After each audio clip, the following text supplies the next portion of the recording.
જિલ્લા શિક્ષણ અધિકારી તથા જિલ્લા સમિતિ આયોજિત 60મો જિલ્લા કક્ષાનો વિજ્ઞાન ગણિત પર્યાવરણ પ્રદર્શન 2025 તારીખ 27થી 29 નવેમ્બર 2025 સુધીનું પ્રદર્શન શેઠ જીવનલાલ મોતીચંદ વિનય મંદિર ચોરવાડ ખાતે યોજવામાં આવ્યું। કાર્યક્રમના ઉદ્ઘાટન સમારોહમાં સાંસદ શ્રી રાજેશ ચુડાસમા તથા માંગરોળ વિસ્તારના ધારાસભ્ય ભગવાનજી કરગઠિયા, પૂર્વ ધારાસભ્ય બાબુ વાજા, પૂર્વ ધારાસભ્ય માધા બોરીચા, ચોરવાડ નગરપાલિકા પ્રમુખ બેના ચુડાસમા તથા ચોરવાડ નગરપાલિકાના તમામ સભ્યો સહિત રાજકીય આગેવાનો ઉપસ્થિત રહ્યા હતા।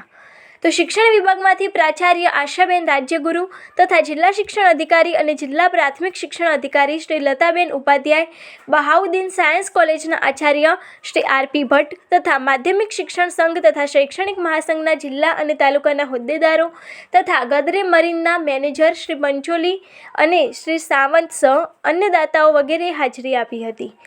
આ કાર્યક્રમમાં જિલ્લાના પ્રાથમિક તથા માધ્યમિક શાળાની કુલ 90 કૃતિ પ્રદર્શિત કરી હતી। 180 બાળ વૈજ્ઞાનિક તથા 90 માર્ગદર્શક શિક્ષકો દ્વારા ભાગ લેવામાં આવ્યો હતો। આ પ્રદર્શનને નિહાળવા માટે વિવિધ શાળાના પ્રાથમિક અને માધ્યમિક વિભાગના કુલ 3800 બાળકો તથા 117 શિક્ષકો અને નાગરિકો ઉપસ્થિત રહ્યા હતા। આ કાર્યક્રમને સફળ બનાવવા માટે કાર્યક્રમ ગણિત વિજ્ઞાન પર્યાવરણ પ્રદર્શન 2025ના કન્વીનર શ્રી કાનજીભાઈ ડાભી કે જે શેઠ જીવનલાલ મોતીચંદ વિનય મંદિર ચોરવાડના આચાર્ય દ્વારા આયોજન કરાયું છે।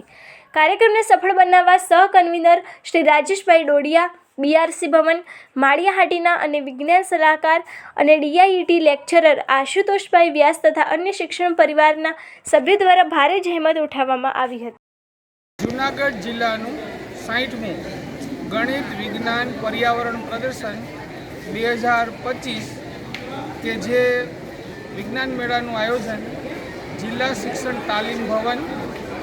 અને જીસીઆરટી દ્વારા કરવામાં આવે છે કે જે વિજ્ઞાન મેળાનું આયોજન તારીખ 27, 28, 29 નવેમ્બર 2025ના રોજ અમારી શાળા શેઠ જીવનલાલ મોતીચંદ વિનય મંદિર ચોરવાડમાં કરવામાં આવેલું છે કે જે શાળાની અંદર જૂનાગઢ જિલ્લાના 10 તાલુકાના બીઆરસી અને એસવીએસ કક્ષાએ જે વિજ્ઞાનની કૃતિઓ બાળ વૈજ્ઞાનિકો દ્વારા તૈયાર કરેલ હોય અને પ્રથમ ક્રમાંક પ્રાપ્ત કરેલ હોય એવી 100 કૃતિઓનું નિદર્શન અમારી શાળામાં છેલ્લા 3 દિવસથી ચાલુ છે કે જેમાં આજુબાજુની અંદાજે 50 શાળાઓ અને અંદાજે 7000 વિદ્યાર્થીઓએ આ પ્રદર્શનનો લાભ લીધેલો છે અને નવીનીકરણ કરેલી અને નવીનતમ વિજ્ઞાનની માહિતીઓ બાળકોએ એના જ્ઞાનનો લાભ લીધો છે અને બાળકોએ આ કૃતિઓ નિહાળી છે। આ ભવ્ય આયોજનને સફળ બનાવવા માટે અમારા માળિયા તાલુકાની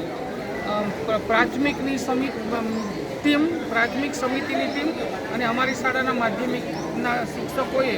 ખૂબ જ મહેનત કરી અને આ કાર્યક્રમને સફળ બનાવવા માટે પ્રયત્ન કરેલ છે। એમાં આ કાર્યક્રમની અંદર હું કાનજીભાઈ ડાભી કન્વીનર તરીકે કામ કરું છું અને મારા સાથી મિત્ર રાજેશભાઈ ડોડિયા કે જે બીઆરસી છે અને આ કાર્યક્રમની અંદર સહ કન્વીનરની ભૂમિકા ભજવે છે કે જેની ટીમ અને તેનો પોતાનો ખૂબ જ ઉત્સાહથી મહેનત કરીને આ કાર્યક્રમને સફળ બનાવેલ છે। જીસીઆરટી ગાંધીનગર પ્રેરિત જિલ્લા શિક્ષણ અને તાલીમ ભવન જૂનાગઢ, જિલ્લા શિક્ષણ અધિકારી કચેરી જૂનાગઢ અને જિલ્લા શિક્ષણ પ્રાથમિક ડીપીઓ કચેરી વતી માળિયા એસવીએસ અને માળિયા બીઆરસીના સંયુક્ત ઉપક્રમે માળિયા તાલુકામાં જે 2025નો વિજ્ઞાન મેળો આપવામાં આવ્યો છે તે અમારા કાનજીભાઈ ડાભી સાહેબના સ્કૂલ અમે પસંદ કરી અને રહેવા અને જમવા માટેની તમામ વ્યવસ્થા સરસ મજાની અહીંયા ગોઠવવામાં આવી અને આ વિજ્ઞાન મેળો જિલ્લા કક્ષાનો વિજ્ઞાન મેળો અમારા સાથે હું Mansibhai Dodiya, SVS convener, BRC Shri અમારા રાજેશભાઈ ડોડિયા અને કન્વીનર તરીકે વિજ્ઞાન મેળાના કાનજીભાઈ ડાભી સતત બધાના પ્રયત્નથી ખૂબ સરસ મજાનું આયોજન થયું અને જિલ્લામાં ન ગણાય તેવું અકલ્પનીય રીતે સરસ મજાનું આયોજન કરવામાં આવ્યું તે બદલ હું ખૂબ ધન્યવાદ અનુભવું છું।